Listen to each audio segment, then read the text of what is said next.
दोस्तों मेरा शुरू करने से पहले एक सवाल है। आप लोगों ने अपनी लाइफ की पहली ऑनलाइन शॉपिंग किस वेबसाइट पे करी थी? अगर मैं अपना पर्सनल एग्जांपल लूं तो वो मैंने खुद ने करी थी 2014 के अंदर स्नैपडील से।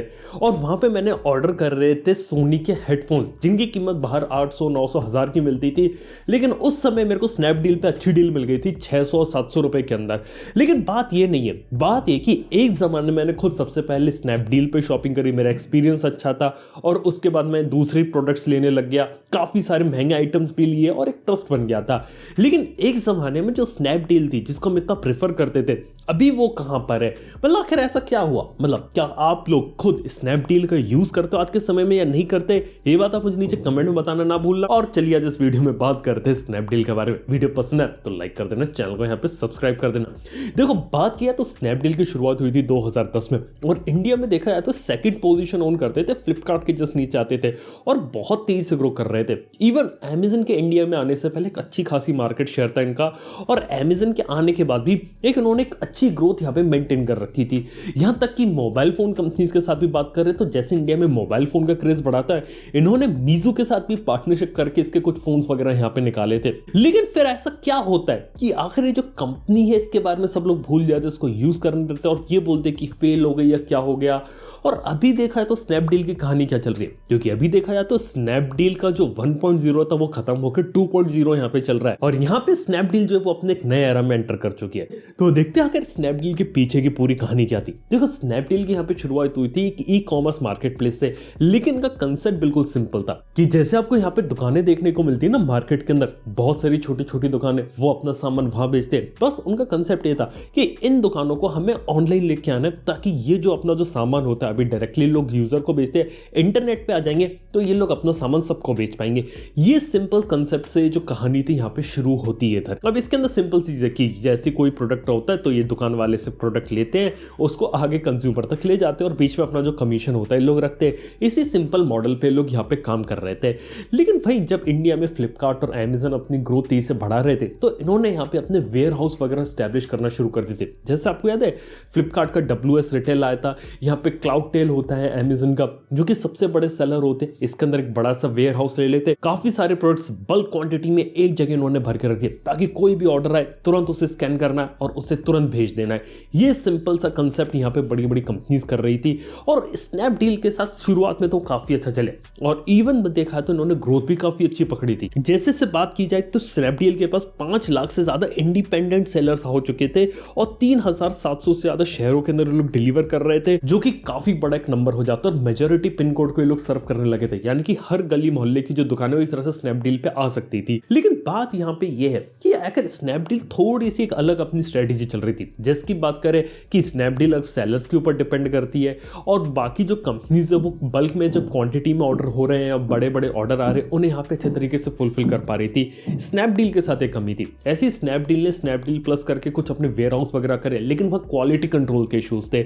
इवन कुछ लोगों का तो ये भी कहना था कई बार उन्होंने स्नैपडील से प्रोडक्ट ऑर्डर किया लेकिन कई लोगों को नकली प्रोडक्ट मिला, क्योंकि यहाँ पे देखा तो स्नैपडील डायरेक्टली नहीं बेच रहा, एक सेलर उस पे आके बेच रहा है और जब सेलर ने ही नकली आइटम डिलीवर किया इसके कारण जो स्नैपडील की जो रेपुटेशन थी वो भी यहाँ पे जाती है। और एक दो बार तो स्नैपडील ना चाहते हुए भी एक दो कंट्रोवर्सीज का पार्ट बन गए। जिसकी याद है एक बार 2015 में लोग अपने आप को रीइन्वेंट कर रहे थे, आमिर खान इनके एड के अंदर आते थे, उससे रिलेटेड आगे इनकी कंट्रोवर्सी हो गई थी। ऐसी एक जमाने में बॉयकॉट स्नैपचैट यहाँ पे चल रहा था जिसके अंदर स्नैपचैट की रेटिंग गिरा रहे थे लोग, लेकिन उस चक्कर में लोगों ने स्नैपडील की रेटिंग यहाँ कम कर दी और वहां भी ना चाहते हुए स्नैपडील को यहाँ पे कहीं ना कहीं तो कुछ ना कुछ लॉस वगैरह तो उठाना ही पड़ गया यहाँ पे। लेकिन इसी तरीके से कहानी आगे बढ़ रही थी और अमेजन और जो फ्लिपकार्ट थी वो अपनी better service, better product portfolio, better discount offer, बड़े बड़े जो सेल्स लेके आ रहे थे, खास तौर पे एक्सक्लूसिव डील्स कर रहे थे मोबाइल फोन्स के साथ, बड़ी बड़ी कंपनीज के साथ, इन सब से वो आगे निकल गए। इवन अमेजन खुद फ्री डिलीवरी का जो कंसेप्ट लाया था,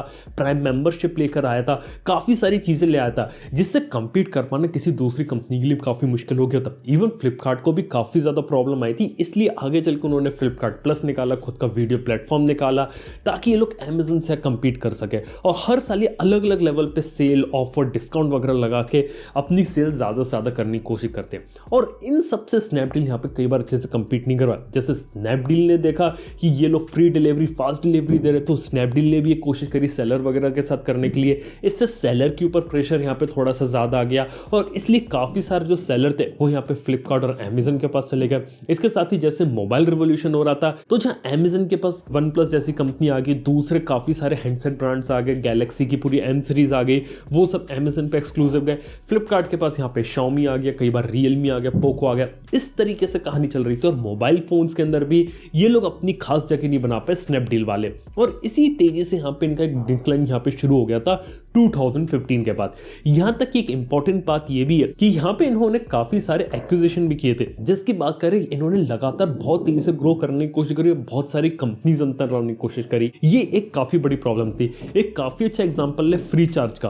फ्री चार्ज इन्होंने $400 मिलियन में खरीदी थी और जब बेचने गए तो सिर्फ 400 करोड़ ही मिले थे उस कंपनी के। इस तरीके से यहाँ पे काम हो रहा था और काफी सारे लॉस मेकिंग चीजें ये लोग कर रहे थे और अननेसेसरी हायरिंग और काफी सारी इंटरनल प्रॉब्लम के कारण स्नैपडील का यहाँ पे एक डाउनफॉल से यहाँ पे स्टार्ट हो गया था। और लास्ट में बात करें जो चीज हुई थी इनके साथ, वो ये हुई थी कि इनका मर्जर होने वाला था फ्लिपकार्ट के साथ, लेकिन ये लोग $6.5 बिलियन का वैल्यूएशन मांग रहे थे और वो चीजें भी यहाँ पे आगे नहीं बढ़ी। लेकिन फिर 2017 के एंड 2018 से इन्होंने ट्रांसफॉर्मेशन लेना शुरू किया। अब यहाँ पे जो कहानी होती वो शुरू होती स्नैपडील 2.0 की, जो आज के समय में आती है। अब जो स्नैपडील के बारे में बात होती है तो हम लोग सोचते नहीं कि स्नैपडील पे जाके हम कोई प्रोडक्ट वगैरह लेंगे। एक छोटा सा चीज यहाँ पे मैं आपको समझाता हूँ। वो है कि आज के समय जो स्नैपडील है वो यहाँ पे आपका जो मेजर मार्केट होता है वो फोकस नहीं करते। वो लोग यहाँ पे फोकस कर रहे हैं टियर 2 टियर 3 सिटीज को, विलेजेस को, वहां तक उन्हें रीच करना है। इन्होंने अपनी स्ट्रेटेजी जो रहती है वो यहाँ पे चेंज कर दी। इसके साथ ही बाकी सारी कंपनी से ब्रांडेड प्रोडक्ट्स को रखना प्रेफर करती है। स्नैपडील ने यहाँ पे अनब्रांडेड प्रोडक्ट्स को भी रखना शुरू कर दिया, मतलब ब्रांडेड रखते हैं, अनब्रांडेड रखते हैं, ज्वेलरी रखते हैं, रोजमर्रा के आइटम रखते हैं। कोई स्पेसिफिक नीश नहीं है, जिसे जो टियर 2 टियर 3 सिटीज के जो लोग हैं अगर उन्हें ऑनलाइन कोई सस्ती चीज मिल रही है तो वहां से वो उसे परचेज करें। और ये स्नैपडील के साथ था।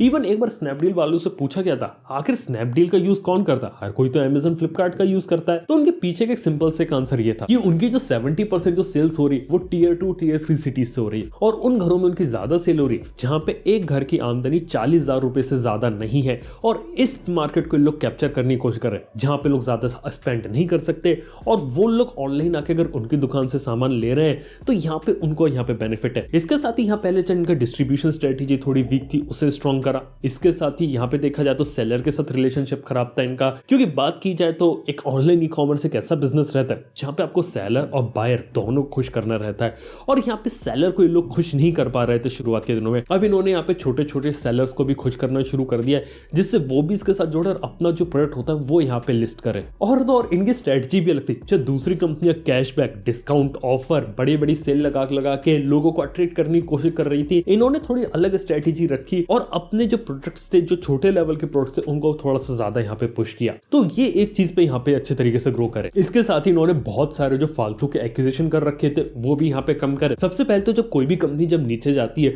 तो उसे अपने कोर फोकस पे यहाँ पे फोकस करना चाहिए कि एग्जैक्टली उनकी स्पेशलिटी क्या थी और जितनी भी फालतू चीजें उन्हें यहाँ पे निकालो। इसलिए फ्री चार्ज को अलग किया, दूसरी जितनी भी कंपनी थी सबको अलग किया, जितने भी नॉन प्रॉफिटेबल बिजनेस यूनिट्स होते हैं उन सबको यहाँ पे बंद कर दिया ताकि उनकी जो मेजर स्ट्रेंथ है ना उस पे यहाँ पे फोकस किया जा सके। इवन शॉर्ट वीडियो प्लेटफॉर्म भी एक ऐसी चीज है जो कि आज के समय में टियर 2 टियर 3 सिटीज में बहुत तेजी से ग्रो हुआ है और उस चीज का भी बेनिफिट उन्होंने उसके अंदर उठाया ताकि इसके थ्रू भी यहाँ प्रोडक्ट्स किस तरीके से यहाँ पे बेचे जाए। इसकी तरीके से उन्हें मालूम था कि इंडिया एक डाइवर्स कंट्री, अकेले इंग्लिश में निकालने से काम नहीं होगा, हिंदी रीजनल लैंग्वेजेस के ऊपर भी फोकस करना पड़ा। और इसके साथ ही जैसे कि शॉर्ट वीडियो वाली चीज पॉपुलर हो रही तो इन्होंने अपनी ऐप में ये चीज भी डाल दी और इस तरीके से ये लोग यहाँ पे दोबारा से अपने कमबैक कर रहे हैं। और सुनने में आया कि ये लोग आने वाले समय अपना आईपीओ वगैरह करेंगे, लेकिन देखा तो पहले से ज्यादा बेटर कर रहे। यानी कि शुरुआत में इन्होंने काफी अच्छा परफॉर्म किया, फिर इनकी हालत खराब हो गई थी जब फ्लिपकार्ट अमेजन से बहुत ज्यादा कंपटीशन आ गया, ये लोग मार्केट में सस्टेन नहीं कर पा रहे थे, कंट्रोवर्सीज वगैरह हुई, मर्जर नहीं हो पाया। लेकिन उसके बाद जब दोबारा से इन्होंने कमबैक किया तो पहले जो गलतियां करी थी अब वो उनको फिक्स कर रहे हैं। लेकिन फिर भी देखा तो अगर इनको मेजर लीग में आना है तो यहाँ पे इनके पास भी खुद की एक सर्विस जैसी चीज होनी चाहिए, जैसे अमेजन की प्राइम मेंबरशिप या फ्लिपकार्ट प्लस होता है, वो जैसे वो बड़े लेवल पे काम करते हैं। अगर वैसी चीजें यहाँ पे डिलीवर करें तो और बेटर चीज होगी। कुछ एक्सक्लूसिव डील्स लेके आए, एक्सक्लूसिव ऑफर्स लेके आए, कुछ ऐसे प्रोडक्ट्स लेके आए जो सिर्फ स्नैपडील पे अवेलेबल हो, तो शायद आगे चल के इनकी ग्रोथ और ज्यादा कर सकता है। लेकिन ये देख के काफी अच्छा लगा कि स्नैपडील की कहानी काफी ज्यादा अच्छी थी। एक जमाने में बहुत सारा लॉस था, बंद होने की कगार पे आ गए थे, लेकिन दोबारा से बाउंस बैक, कमबैक किया, वो यहाँ पे काफी अच्छी चीज थी। बाय द वे, आप लोगों ने कभी स्नैपडील से कोई चीज़ ली है कि नहीं ली, ये बात आप मुझे नीचे कमेंट बताना ना भूलना। वीडियो अगर आप लोगों को पसंद है तो लाइक कर देना, चैनल को सब्सक्राइब कर देना। थैंक यू वीडियो देखने के लिए। मैं सुनता हूँ नेक्स्ट वन में। Good bye.